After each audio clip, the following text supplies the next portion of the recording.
Today's chapter is Judges chapter 3, Nations Remaining in the Land. These are the nations that the Lord left to test all those Israelites who had no first-hand knowledge of the wars of Canaan.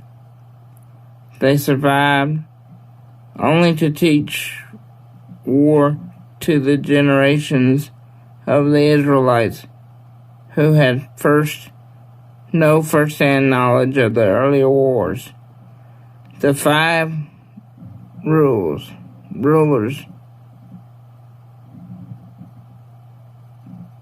of the Philistines and all the Canaanites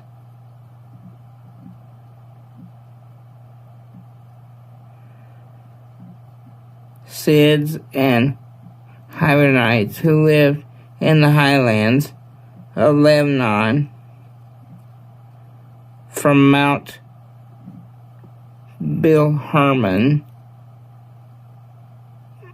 to Lebo-hamath.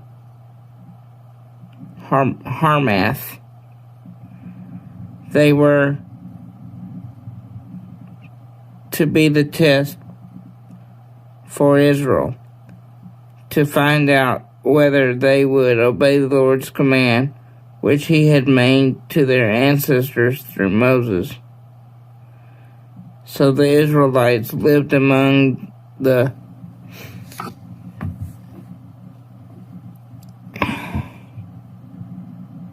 Canaanites, Hittites, Amorites, Perizzites, Hivites,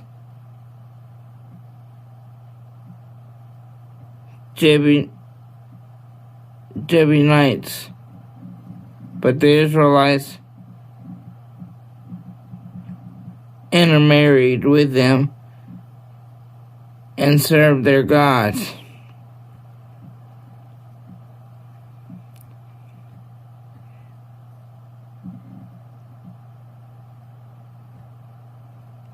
The Israelites did things that the Lord saw as evil, and they forgot the Lord their God. They served the Baals and the Asherahs. The Lord became angry with Israel and gave them over to King Cushan-rishathaim of Aram-naharaim. The Israelites served Cushan-rishathaim 8 years, but then they cried out to the Lord. So the Lord raised up a deliverer for the Israelites. Othniel, Kenaz's son, Caleb's younger brother, who rescued them. The Lord's Spirit was in Othniel, and he led Israel. When he marched out for war, the Lord handed over Aram kings Cushan-rishathaim, Othniel overpowered Cushan-rishathaim.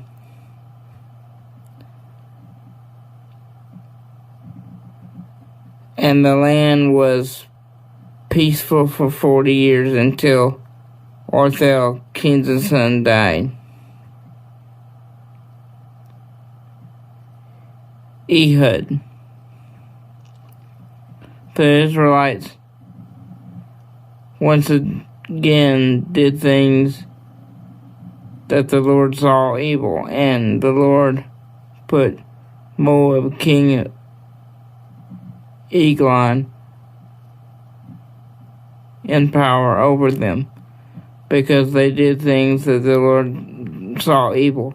He convinced the Ammonites and Archemanites to join him, defeated Israel, and took possession of Palm City.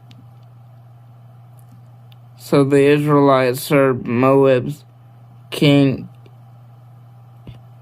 Eglon 18 years.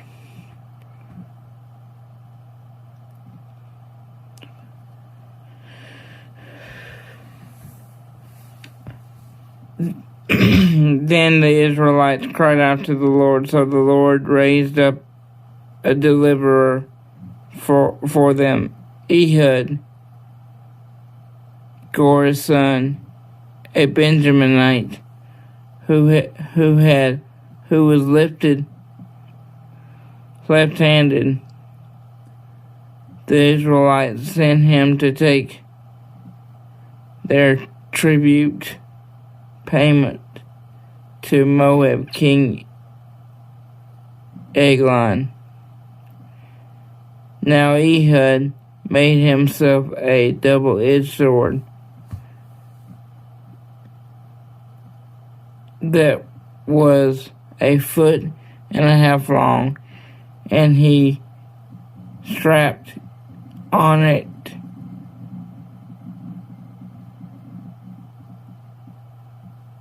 his right thigh underneath his clothes. Then he presented the tribute payment to Moab king Eglon, who was a very frail, fat man.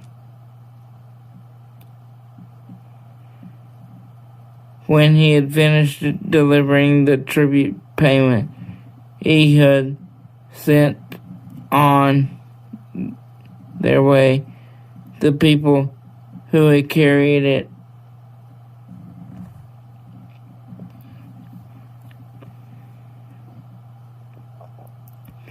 But he himself turned back at the carved stone near Gilgal, and he said, I have a secret message for you, king. So Eglon said, Hush, and all his attendants went out of his presence. Ehud approached him while he was sitting alone in his cool second-story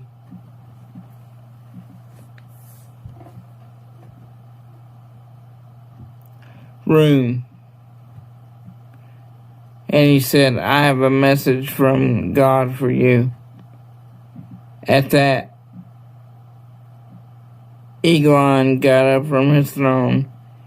Ehud reached with his left hand and grabbed the sword from his right thigh. He stabbed it into Eglon's stomach, and even the handle went in after the blade, since he did not pull the sword out of his stomach.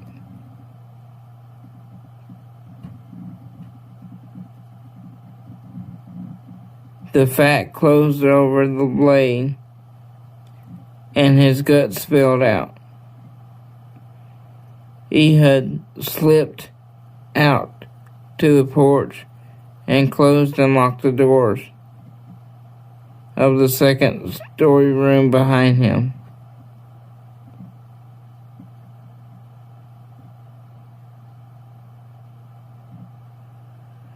After Ehud had slipped out, the king's servants came and found that the room's doors were locked, so they thought he must be revealing himself in a cool chamber.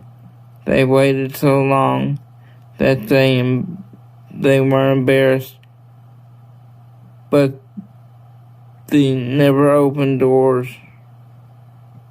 of the room. Then they used the key to open them, and there was their master lying dead on the ground.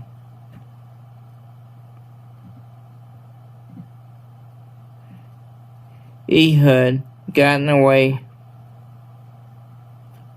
while they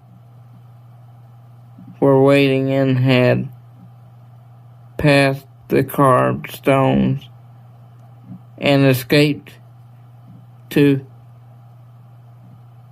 Shirah. When he arrived, he blew the ram's horn in the Ephraim highlands. So the Israelites went down from the highlands with Ehud leading them. He took them down, told them, "Follow me, the Lord has handed over your enemies, the Moabites." So they followed him, and they looked to control of the crossing points of the Jordan in the direction of Moab, allowing no one to cross. This time they defeated the Moabites, about 10,000 big and strong men, and no one escaped. Moab was brought down by the power of Israel on that day.